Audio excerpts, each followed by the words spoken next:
Buenas, espero que estén muy bien. Nos damos cita para hablar de Jean-Jacques Rousseau, uno de los contractualistas. Nosotros ya estuvimos hablando de Hobbes y de Locke. Voy a intentar dejar por acá arriba un enlace hacia sus videos. Y este último es sobre el pensamiento filosófico, pero sobre todo político, de Rousseau.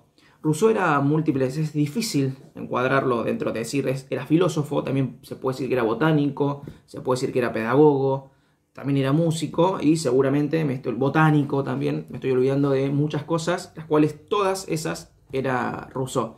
Nosotros hoy vamos a hablar del pensamiento político de algunas de sus más grandes obras, por ejemplo el Contrato Social, así que sin más, se viene una tanda comercial ahora, 10 segundos de una placa, mientras les doy el tiempo para que se suscriban al canal, le den clic a la campanita y nos estamos viendo ahora.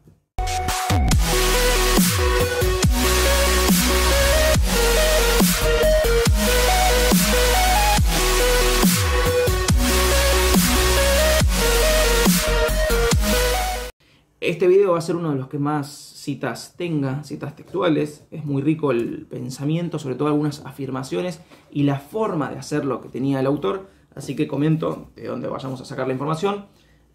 Hay dos libros, seguramente lo vean al revés, ustedes por problemas de la cámara frontal, de Editorial Gredos, y en el primero, un estudio introductorio de Sergio Sevilla. Entonces nosotros nos vamos a manejar con toda esa información y con las citas de las obras originales de este libro.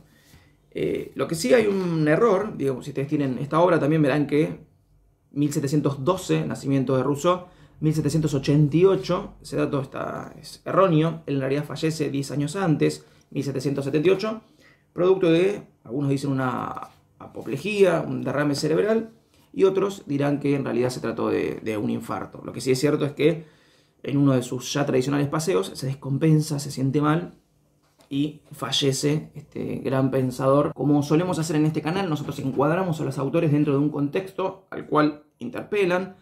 A mí me gusta afirmar que Rousseau es contemporáneo a la Revolución Francesa, y uno podría decir, pero la Revolución Francesa es de 1789, este autor fallece 10-11 años antes, pero en realidad uno no puede decir que una revolución se dé o estalle de un día para el otro. No quiere decir que se haya dado el 14 de julio de 1789 con la toma de la Bastilla, sino ese clima de ideas que hacen posible a la Revolución Francesa. Entonces decir Rousseau y decir Revolución Francesa, como veremos al final, son prácticamente sinónimos. Entonces bien podríamos decir que Rousseau, aún falleciendo 11 años antes de la Revolución Francesa, es quien permite al menos generar ese clima de ideas que haría posible a esa misma revolución. También se podría afirmar que en qué contexto escribe este contractualista. Los otros dos que habíamos visto antes eran del 1600, no son contemporáneos, 1600 en un clima de fin de la Guerra de los 30 años, en un clima de absolutismo monárquico que por momentos tambalea, por momentos hay un ascenso del parlamentarismo, nuevamente vuelve a caer, otro ascenso del absolutismo, modificaciones, reformas religiosas. En ese contexto escriben los otros dos autores, Hobbes y Locke. En cambio Rousseau escribe en el famoso siglo de las luces. 1700 es sin duda el siglo del iluminismo, esa iluminación, esa diosa, no se le afirma como diosa verdad, se van a enojar los iluministas, pero la razón que viene a iluminarlo todo. Incluso muchos autores, eso lo vamos a ver, empiezan a hacer tambalear ese poder, no tanto de la iglesia católica o protestante, sino más bien esas afirmaciones, esa búsqueda de la verdad, no se va a dar ya en el seno de la iglesia, sino más bien en el plano de la filosofía, o de la ciencia positiva, de las ciencias naturales, de las ciencias duras, de la física, la química, la botánica. Kant, por ejemplo, decía que la ilustración era el abandono de la minoría de edad. Por primera vez en la historia de la humanidad, según él, según varios pensadores, la humanidad deja esa minoría, deja de depender de un otro, porque suponen que, digamos, un niño depende de un adulto, esa tutela del adulto es la iglesia. Entonces por primera vez en la historia de la humanidad, los seres humanos se atreven a pensar por sí solos. Esto se produce claramente en el 1700, y en ese clima, en esa idea de progreso de la razón, es cuando nace, 1712, cuando nace precisamente Rousseau, y en la que desenvuelve toda su obra. De todas formas, este clima de intolerancia religiosa no va a estar cerrado, sino que nosotros vemos 1776, por ejemplo, un joven estudiante va a ser condenado, va a ser asesinado incluso por no quitarse el sombrero al pasar frente a una procesión. Se lo investiga, se lo increpa y ven que tenía un diccionario de Voltaire en su regazo.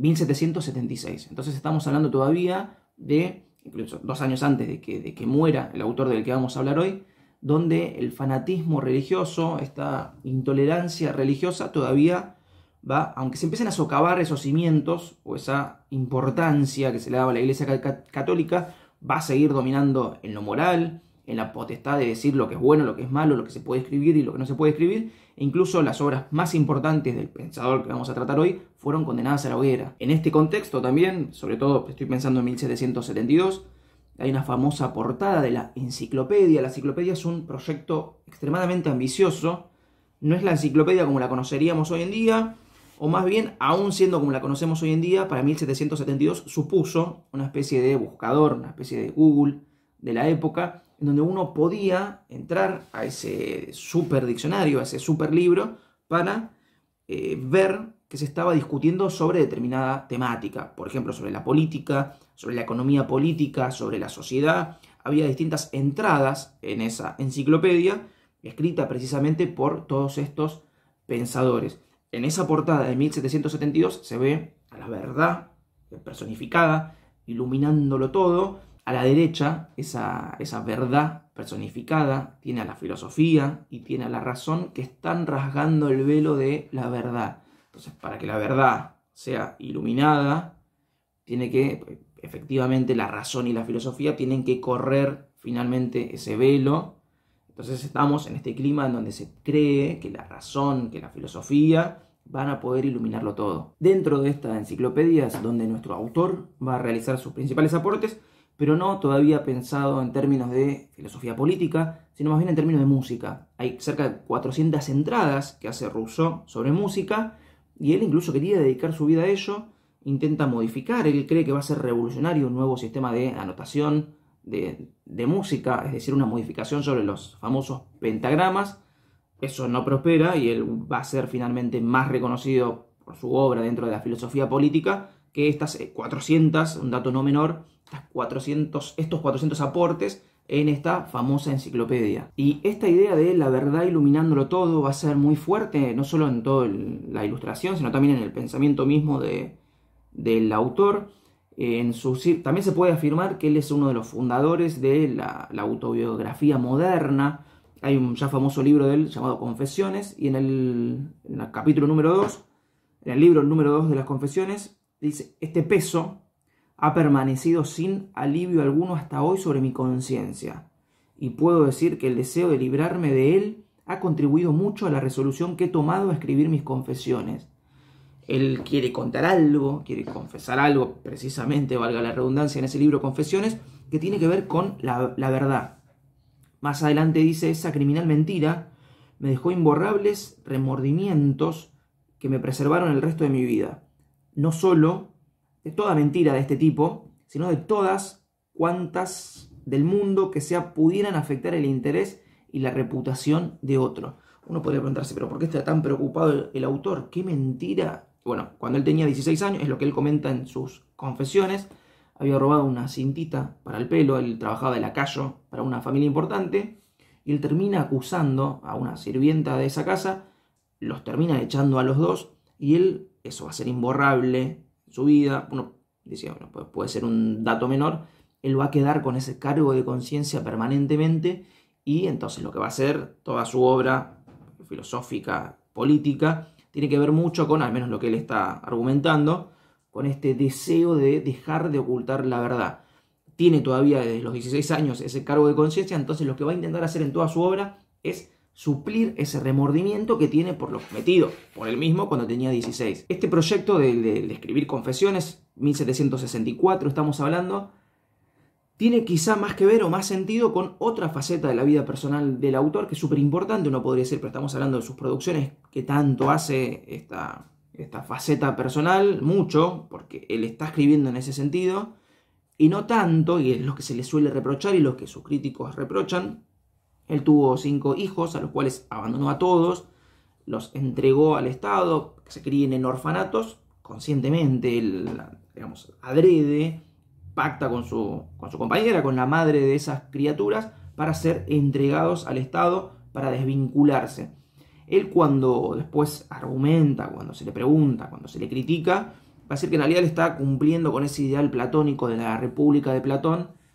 Puedo llegar a dejar un enlace, también hay video en este canal hablando de la República de Platón, en donde en ese estado ideal, en ese estado abstracto, imaginado por el filósofo, los hijos tienen que ser abandonados, no tienen que conocer ni siquiera el nombre de sus padres, y la mejor educación se da precisamente allí, donde uno deja a los hijos al total control del Estado.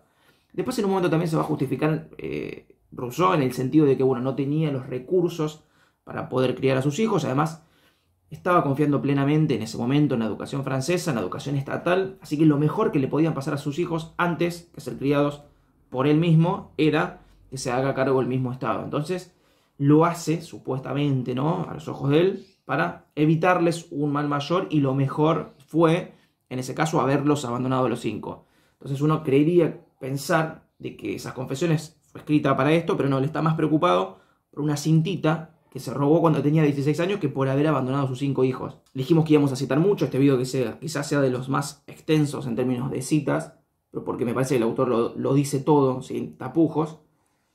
Mientras que filosofaba sobre los deberes del hombre, dice: un suceso vino a hacerme reflexionar sobre los míos.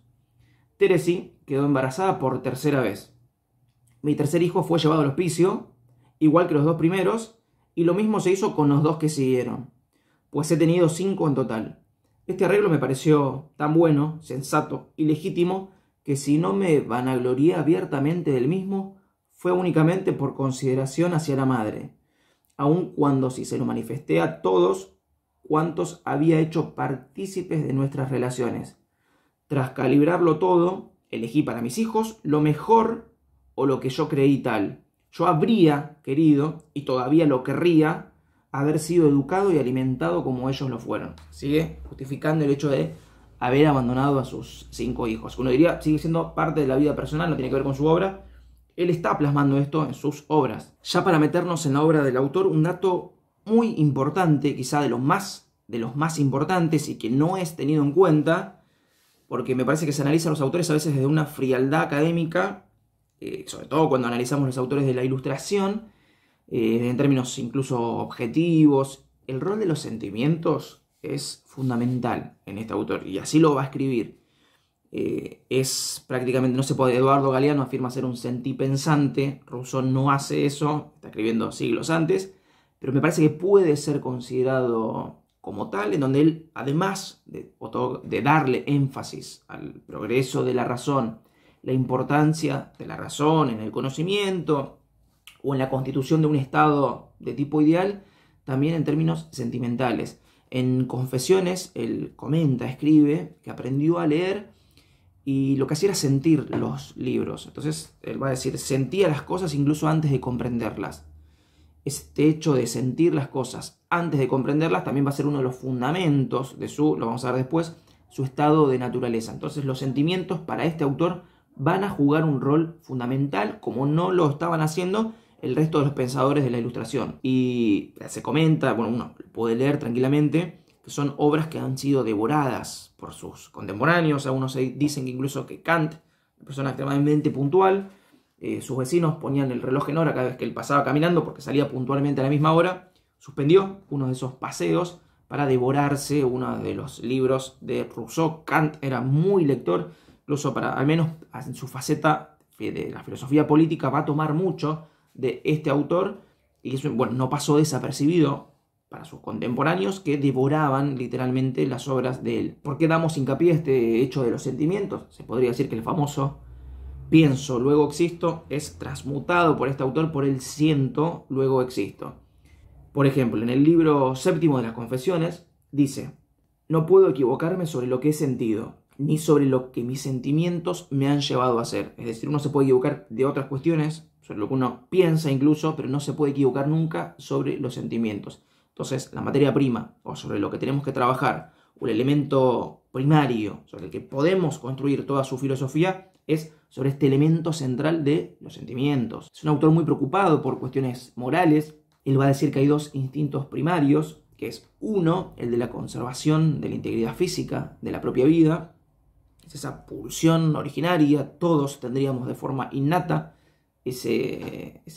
esa ese querer, el preservar su propia vida, pero por otro lado también el de la piedad. Es decir, la vida en sociedad es posible por un lado este instinto de conservación propia y por otro lado el instinto de piedad que hace básicamente sentir empatía por un otro. Yo no puedo hacerle a esa otra persona lo que no me gustaría que me hagan a mí. Rousseau además era muy crítico de la sociedad intelectual, sobre todo en la que él estaba inmerso. En La Nueva Eloísa, en la carta 14, uno de sus personajes, que es un preceptor y amante, le escribe a Julia para contarle lo que vio en París y dice: se aprende a defender con arte la causa de la mentira, a pintar de sutiles sofismas sus pasiones y sus prejuicios. Así nadie dice nunca lo que piensa, sino lo que le conviene que piensen los demás. Son como máquinas que no piensan, y a las que se les hace pensar por resortes. Hay así un pequeño número de hombres y de mujeres que piensan y actúan por los demás, y por quienes los demás hablan y actúan. Pero es que hay más. Todo el mundo se pone constantemente en contradicción consigo mismo, sin pensar si es bueno o malo. Hay unos principios para la conversación y otros para la práctica. Hasta ahora he visto solo muchas máscaras. ¿Cuándo veré los verdaderos rostros de los hombres?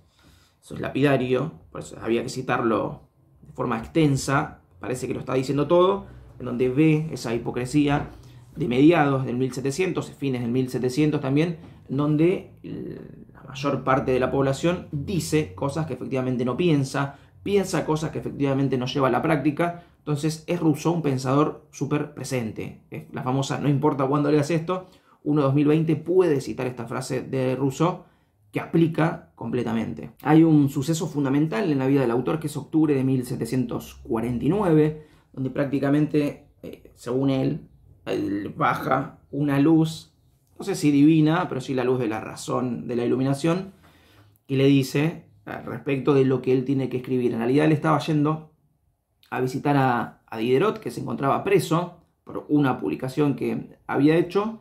Él lo iba a visitar asiduamente, era una de las personas que más lo visitaba, iba a pie por la condición, ¿no?, material, no tenía los medios para ir, aunque sea en un mínimo transporte. Leyendo el Mercurio de Francia, una publicación, ve una convocatoria para una posterior publicación, y esto pasa en octubre de 1749, y al año siguiente publica y es galardonado por esa publicación y da vuelco, ya prácticamente no se va a dedicar a la música, a la botánica, sino a la filosofía política. Ese concurso en verdad era una simple frase, convocaba a las personas a escribir sobre, entre comillas, si el progreso de las ciencias y de las artes ha contribuido a corromper o a depurar las costumbres. Se suponía, para la época, que este progreso de las ciencias y de las artes había contribuido a depurar las costumbres. Se veía todavía esa ilusión de que el progreso y la razón y las ciencias llevarían a un futuro mejor. Según el autor, él mismo fue alumbrado, digamos, a escribir al respecto de que había que escribir al revés de lo que se suponía que iban a escribir todos, y él iba a mantener la línea de no había contribuido a depurar las costumbres, sino todo lo contrario, había perjudicado a la sociedad.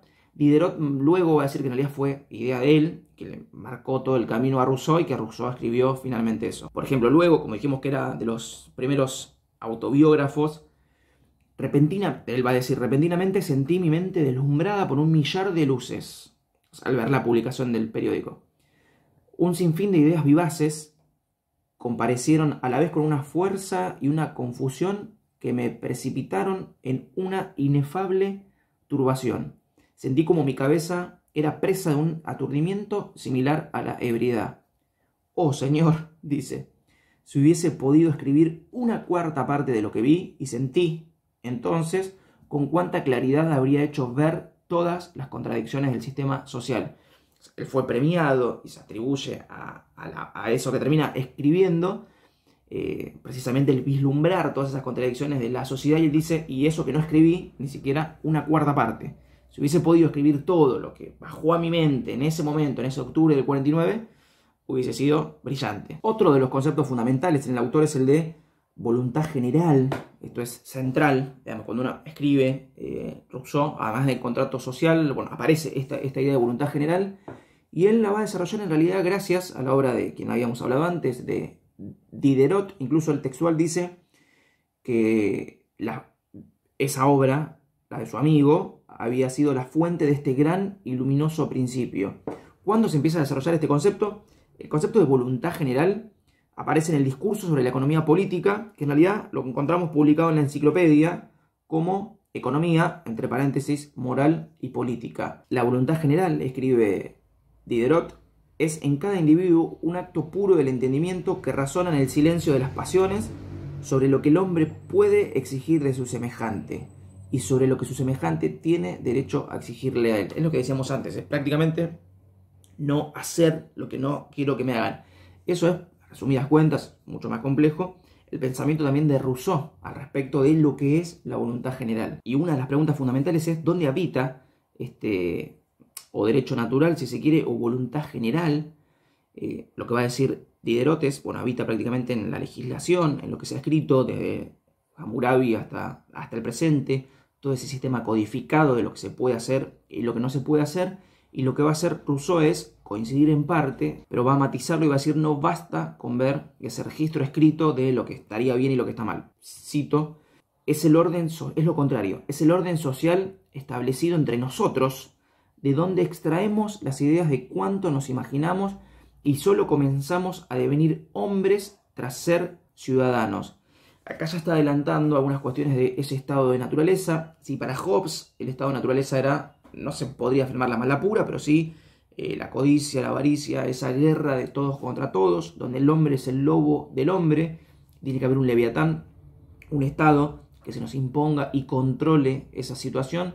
Para Rousseau es al contrario, hombres y mujeres, en la humanidad toda, seríamos buenos por naturaleza, y es no tanto, a veces se afirma, bueno, es este estado el que nos vuelve malos o que nos corrompe.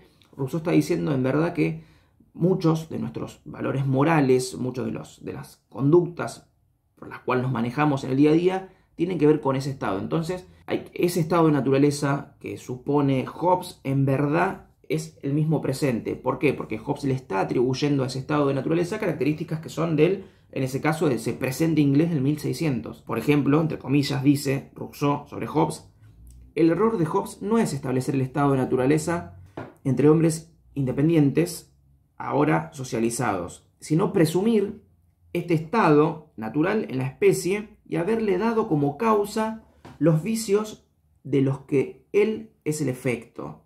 Pero aun cuando los hombres se vuelvan desdichados y malvados al hacerse sociables, esforcémonos por extraer del mal mismo el remedio que debe curarlo.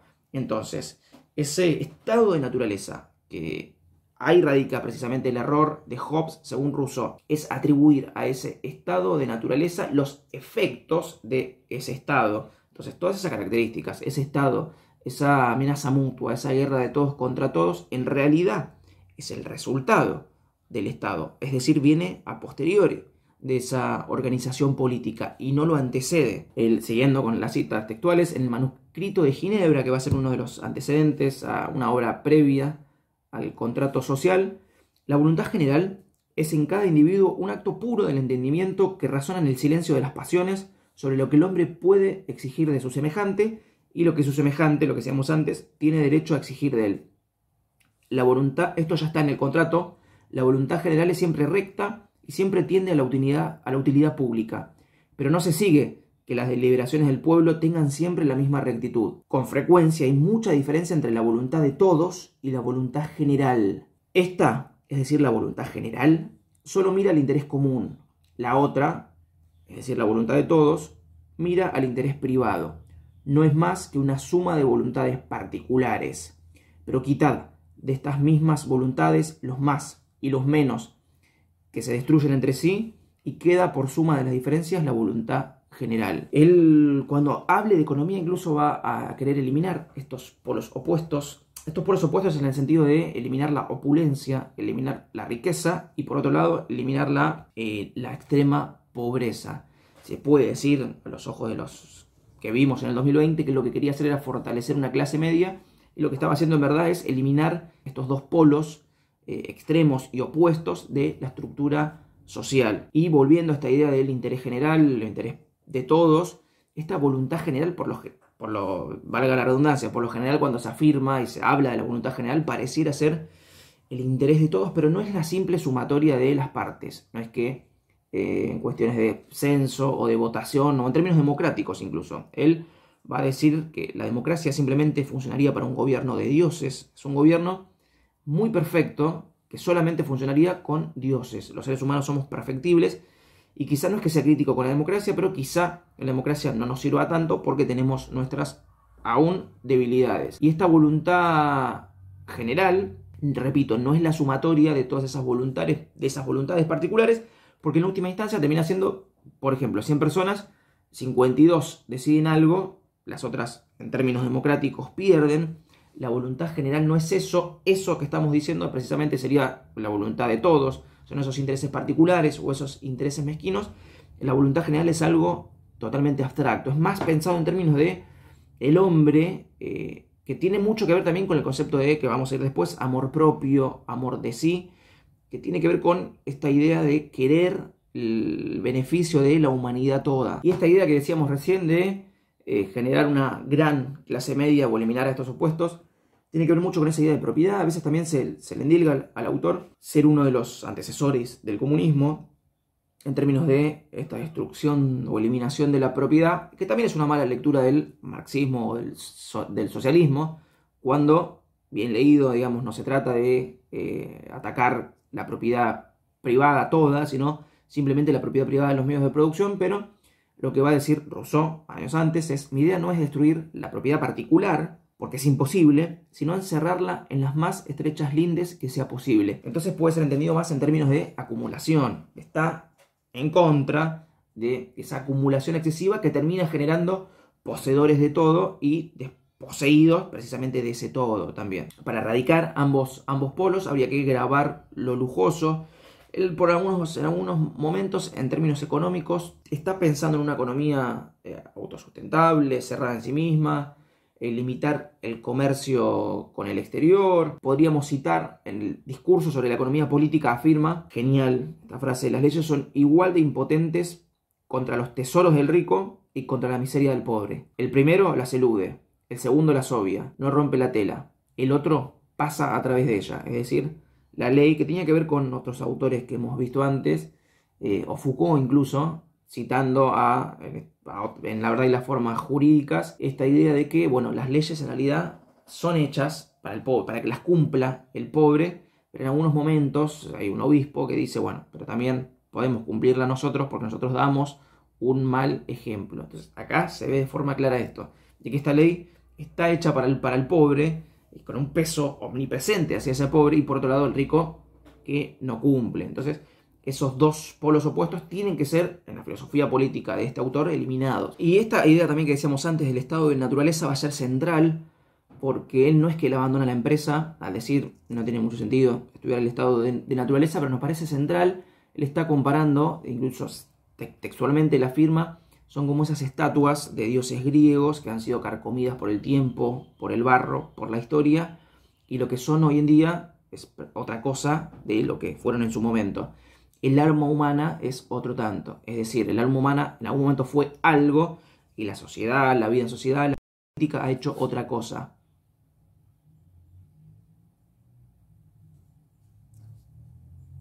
Es imposible entonces ver cómo era esa estatua en ese caso, o ver en este caso cómo era ese alma humana antes de ser corrompida por esta vida en sociedad y esta vida que se da una organización política. Pero no es que carezca de sentido entonces saber cómo era esa alma humana, sino que hay que ir a estos instintos innatos, estos instintos primeros, o sobre todo cuáles son las más simples operaciones del alma humana, que repito, son las dos que mencionamos antes. Es este instinto de conservación por un lado y la piedad por otro. Y uno de los problemas centrales, él dice que tranquilamente, o sobre todo que se vivía en ese estado de naturaleza apaciblemente, y el problema se da con la propiedad privada. También cito esta parte que me parece genial: el primero, que tras haber cercado un terreno, se le ocurrió decir, esto es mío, y encontró gente, lo bastante simple para creerle, fue el primer fundador de la sociedad civil. Cuantos crímenes, guerras, asesinatos, miserias y horrores no hubiese ahorrado al género humano, quien arrancando las estacas hubiese gritado a sus semejantes: guardaos de escuchar a este impostor, estáis perdidos si olvidáis que los frutos son de todos y la tierra no es de nadie. Esto está en el discurso sobre el origen y los fundamentos de la desigualdad entre los hombres. Entonces se está dando como todas esas características de egoísmo que atribuía Hobbes en el estado de naturaleza son más bien producto de esta propiedad privada que está garantizada, legitimada y posibilitada por el Estado. Y en esta misma obra también afirma lapidariamente: los ricos y poderosos solo estiman las cosas de que disfrutan, mientras los demás se vean privados de ellas. Y sin cambiar su estatus, dejarían de ser felices si el pueblo dejara de ser miserable. Eso también lo podemos llevar al 2020, o no importa cuándo leas esto, en donde el rico en realidad goza de las cosas que tiene por ser bienes suntuarios, es decir, porque ve que otros no las puede tener. Si ve que el resto de la ciudadanía puede acceder a lo que él está accediendo, pega el grito en el cielo y dice: esto no puede ser posible, este consumo tiene que estar vedado al resto de la ciudadanía y solamente puedo acceder yo. Esta idea ya la encontramos en 1700 en este autor. Y en esta obra también, seguimos con la misma obra, que no es el contrato, sino que es el discurso sobre el origen y los fundamentos de la desigualdad. Viene mi gato acá, aprovechamos. Entre comillas, que admiren cuanto quieran la sociedad humana. No por ello será menos cierto que conduce a los hombres a odiarse mutuamente. Entre comillas, que admiren cuanto quieran la sociedad humana. No por ello será menos cierto que conduce a los hombres a odiarse mutuamente en la medida en que colisionan sus intereses, a prestarse recíprocamente servicios aparentes y a infligirse todo tipo de males imaginables. ¿Qué puede pensarse de un trato donde la razón de cada particular le dicta máximas directamente contrarias a las que la razón pública predica al cuerpo social, y donde cada cual saca beneficio del mal ajeno? Quizá no haya un solo hombre acomodado a quien ávidos herederos, o incluso sus propios hijos, no deseen en secreto la muerte. Terrible. Ni un barco en el mar cuyo naufragio no supusiera una buena noticia para algún comerciante. Ni un pueblo que no se regocije de los desastres de sus vecinos. En cambio, el hombre salvaje, es decir, el estado de naturaleza, cuando ha cenado está en paz con toda la naturaleza y es amigo de todos sus semejantes. Comparad, sin prejuicios, el estado del hombre civilizado con el del hombre salvaje e indagad, si podéis, cuánto ha contribuido el primero a abrir nuevas puertas al dolor y a la muerte, merced a sus necesidades y miserias, al margen de su maldad. Está prácticamente de forma textual explicitando cuál va a ser su concepción de estado de naturaleza o del famoso buen salvaje, y por otro lado esta idea de el hombre civilizado. Y para finalizar, que seguramente me estén quedando muchas cosas en el tintero, posiblemente hagamos otro video. Dos cuestiones. Por un lado, este legado de Rousseau, uno sería el inmediato, el de la Revolución Francesa.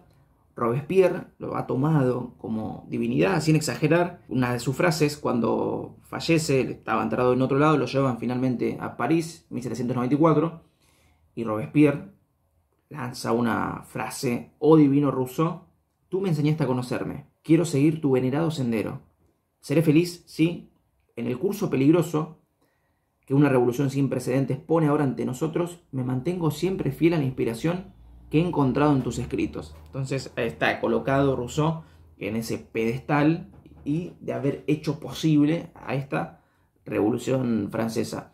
Y por otro lado también me parece central que sus obras, el Emilio, el contrato social, fueron condenadas, ardieron en París, en un París que se suponía súper ilustrado. Él se lo condena, él también. En realidad siempre bromeó con la idea de ir preso, pero se estaba dando cuenta de que además de ir preso lo podían llegar a matar, así que se exilia. Pero esta idea de sus libros condenados a la hoguera nos quieren decir algo. Cuando hablamos de Hobbes también, esos libros que son prohibidos nos quieren decir algo del autor. A veces el mejor elogio es esa prohibición. Quiere decir que el libro no es cómodo, que no cayó bien, y sobre todo que no cayó bien pienso ahora, o es con la idea que quería cerrar, a la iglesia toda. En un momento la afirma, y se suele afirmar que un gobierno repleto de cristianos sería de lo mejor. Tal afirmación es una contradicción, es un oxímoron, es bastante insultante eso, porque precisamente dice la moral cristiana, no tanto al estilo de Nietzsche, pero lanza una afirmación similar de que esta moral es prácticamente una moral de esclavos y de siervos. Entonces nada bueno puede salir de un gobierno o de súbditos que tengan en mente esta idea de religión. Entonces me parecía bueno cerrar con estas ideas. Nada más por ahora. Si les sirvió, si les gustó, se suscriben al canal, le dan clic a la campanita y nos estamos viendo en el próximo encuentro.